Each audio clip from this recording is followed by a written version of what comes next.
Salvete plurimum, nomen mihi est Magister Kraft. Hodie de religione privata discetis. Romani multos et varios deos colebant. Hos deos saepe apud templa colebant. Templa pulcherrima et sacra errant, sed non licebat omnibus Romanis templa intrare.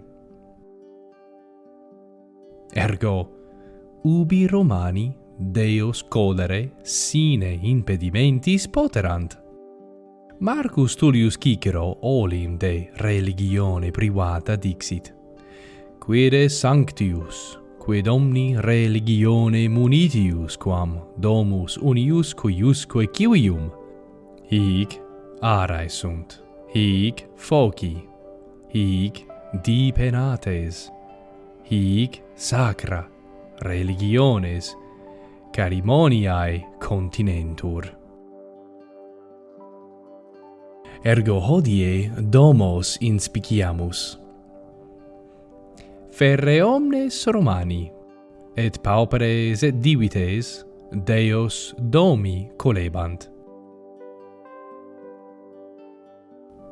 Certe, templa in domibus non habebant, sed larum sedes, quae hodie lararia vocantur. Quales larum sedes erant? Vobis ostendo. Haec larum sedes simplex est. In mensa sunt res sacrae, signum, lucerna, vinum, libum.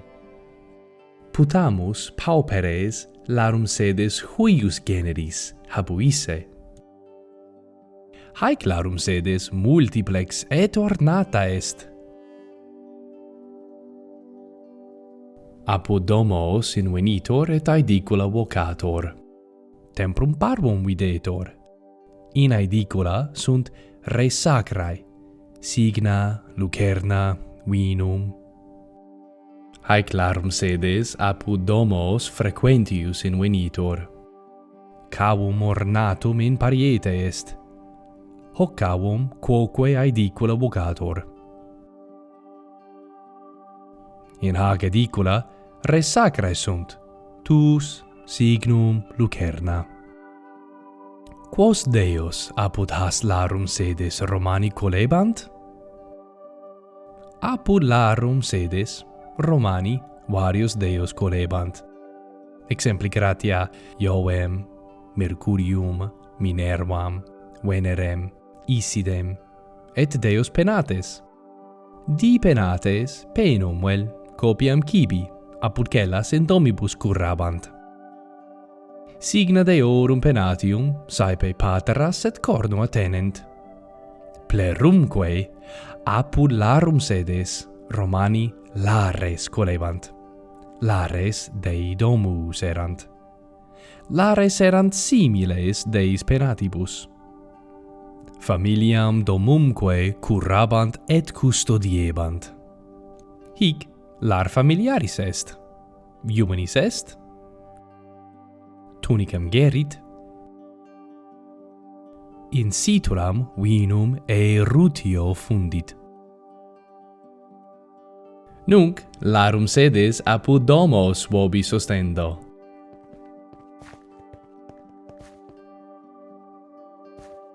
Hanc insulam intremus.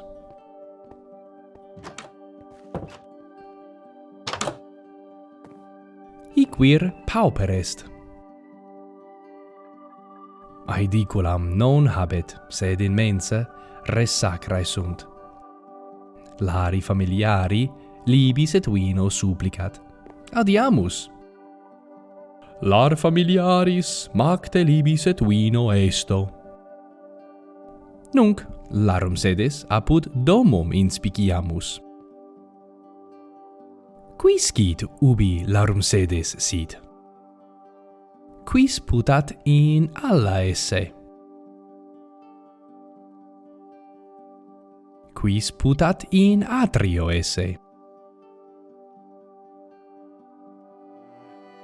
In cubiculo?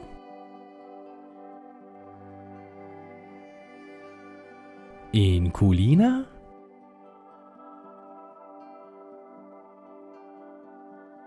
In triclinio?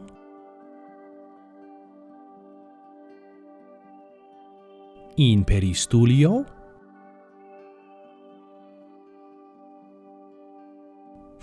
Omnia recta sunt, sed qui locus primus omnium et maximi momenti est. Quid ante addixi de laribus? Quid faciunt? Familiam curant et custodiunt.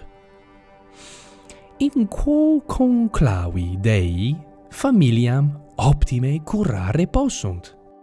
Quid familiae quotidie necessarium est? Quibus? Ergo culinam inspiciamus. Haec culina est, servus cibum parat. Et aedicula cavum est, in cavo res sacra sunt.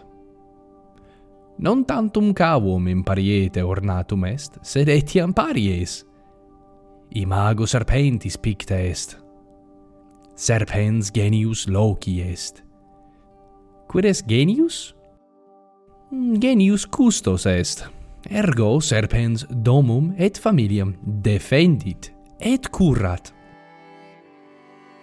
Supra aediculam dona sunt.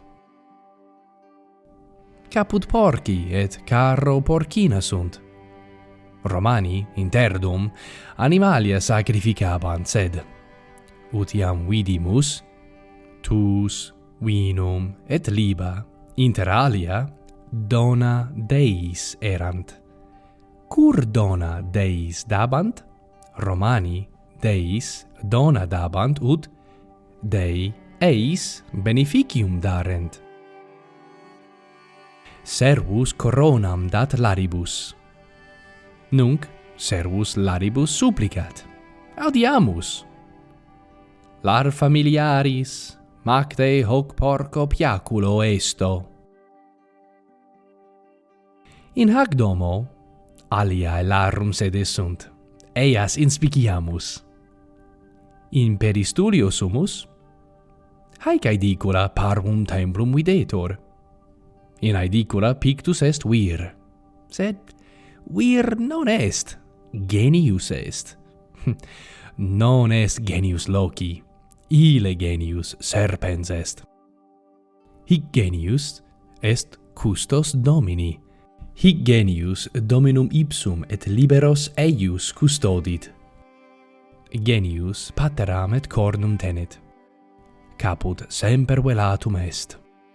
Domini filius laribus bullam donat. Domini filius genio supplicat. Audiamus. Mane geni cappetura livens votisque faveto. Ultima aedicula in atrio est. Eamus.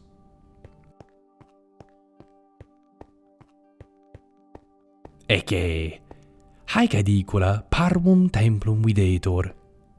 Aedicula lignea est et forres habet. Aedicula supra armarium est.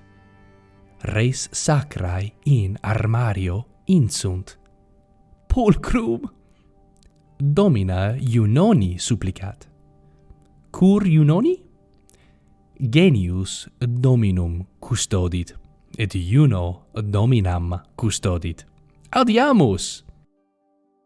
Natalis Iuno, te precorutitu morbos prohibessis, utiduisque bonam salutem valetudinem mihi domo familiaeque nostrae, macte hoc vino esto. Optime, mihi. Fortasse satis de religioni privata dixi.